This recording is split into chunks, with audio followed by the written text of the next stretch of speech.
Now, you notice I put in that availability thing, and there I'm mimicking some very eminent psychologists, Kahneman, I hope I pronounced that right, and Tversky, who raised the idea of availability to a whole heuristic of misjudgment. And, you know, they are very substantially right. I mean, ask the Coca-Cola Company, which has raised availability to a secular religion, if availability changes behavior. You will drink a hell of a lot more Coke if it's always available. I mean, availability does change behavior and cognition.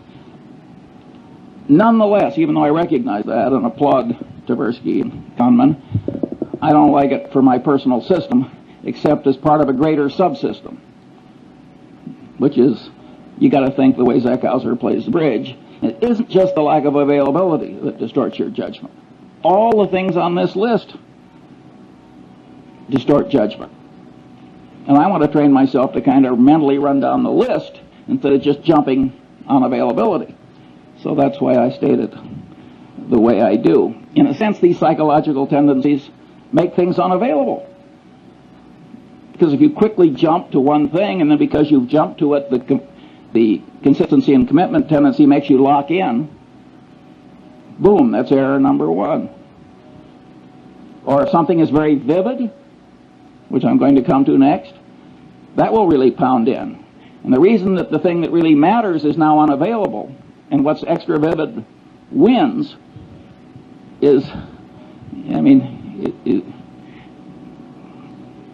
the extra vividness creates the unavailability. So I think it's much better to have a whole list of things that cause you to be less like Zeckhauser than it is just to jump on one factor. It's a miracle they worked for me. But I will say this, I know no wise person who doesn't read a lot.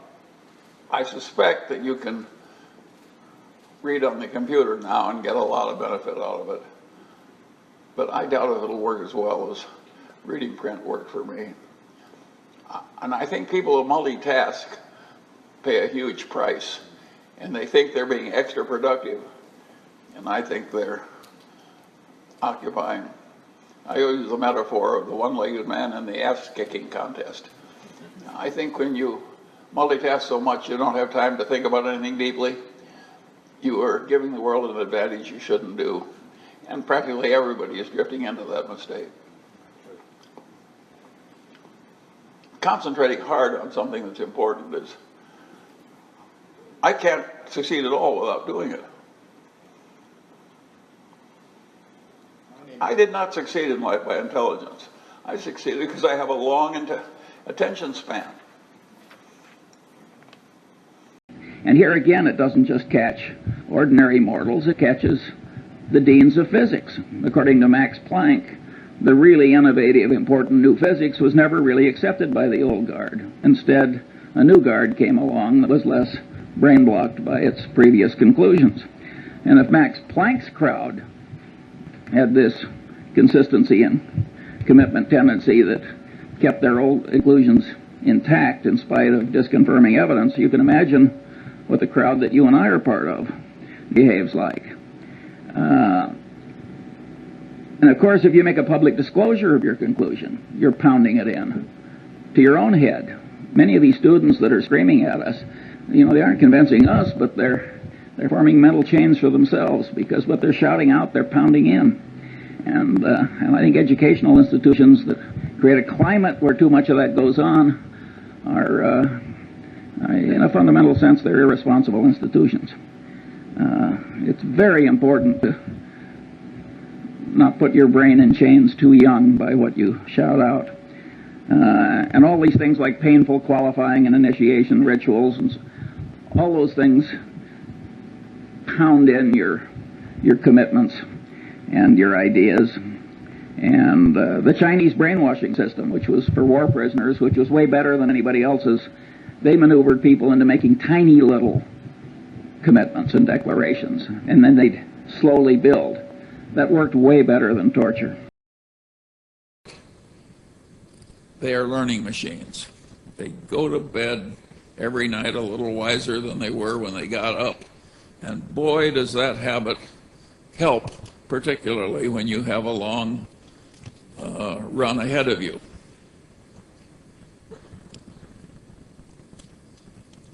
Alfred North Whitehead said at one time that the rapid advance of civilization came only when man invented the method of invention.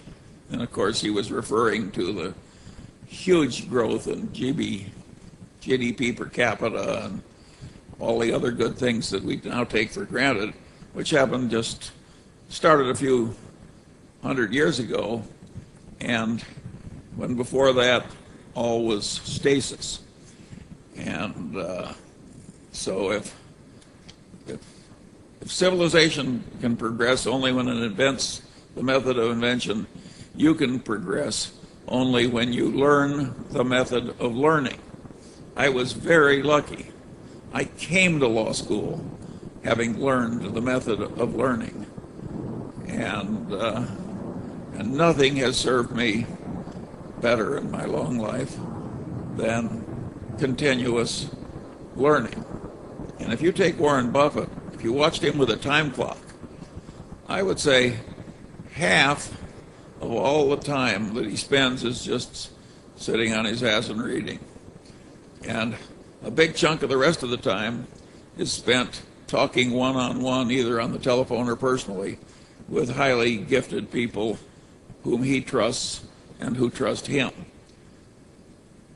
In other words, it looks quite academic, all this worldly success. Academia has many wonderful values in it. I came across such a value not too long ago. Well, it was several years ago.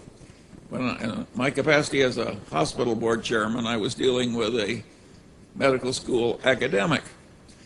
And this man, over years of hard work, had made himself know more about bone tumor pathology than almost anybody else in the world, and he wanted to pass this knowledge on to the rest of us, and particularly the people that treat cancer, bone cancer. And how was he going to do it? Well, he decided to write a textbook that would be very useful to other people. Now, I don't think a textbook like this sells 2,000 copies, but those 2,000 copies are in all the major cancer centers of the world.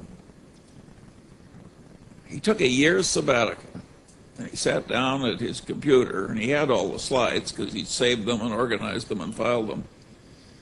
And he worked 17 hours a day, 7 days a week, for a year. That was his sabbatical. At the end of the year, he had one of the great bone tumor pathology textbooks of the world. When you're around values like that, you want to pick up as much as you can.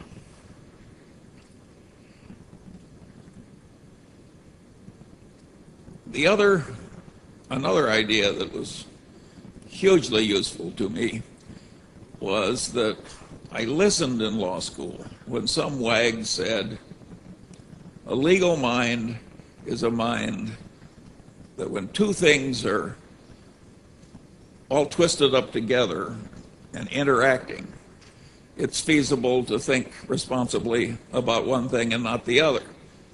Well, I could see from that one sentence that that was perfectly ridiculous, and it pushed me further into my natural drift, which was into learning all the big ideas and all the big disciplines. So I wouldn't be a perfect damn fool who was trying to think about one aspect of something that couldn't be removed from the totality of the situation in a constructive fashion. And what I noted, since the really big ideas carry 95% of the freight, that it wasn't at all hard for me to pick up all the big ideas in all the disciplines and make them a standard part of my mental routines. Once you have the ideas, of course, they're no good if you don't practice. If you don't practice, you lose it. So I went through life constantly practicing this multidisciplinary approach.